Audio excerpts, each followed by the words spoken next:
Mr. Chairman. Mr. Secretary, as you recall, you and I had a conversation a couple of years ago at the beginning of the previous Congress talking about the threats to production agriculture and how that has really kind of become a gap in our national security. And as we were talking on the phone, I indicated then that I was offering a bill to introduce what I call the Ag Intelligence Measures Act, the AIM Act, which essentially gives USDA Title 50 authority, brings them into the intelligence community as a full-fledged member.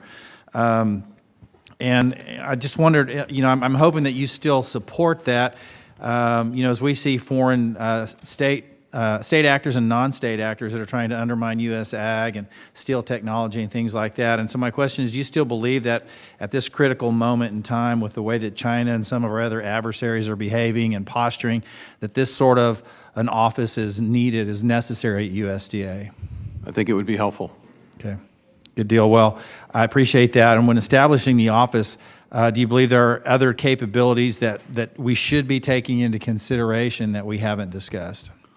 Well, we continue to work with the Treasury Department and others in terms of the CFIUS process to make sure that USDA is connected when it's appropriate. We've seen better cooperation recently in that space, but there's probably always continued work to do in that area. I'm glad you mentioned CFIUS, because that's exactly where I was going to go. In fact, another priority of mine has to do with, in this ag security space, has to do with a bipartisan bill that myself, Representative Stefanik, Representative Costa on this committee, Senator Rounds and Tester all support, and it's called the Promoting Agriculture Safeguards and Security Act, or the PASS Act. Basically, it establishes a permanent role on CFIUS for the Ag Secretary, and I wanted to get your comments on that. I think your comment just now sort of is in line with what we're trying to achieve. So would you explain how you think your experience and the experience of future secretaries of agriculture would play into this new role on CFIUS as it pertains to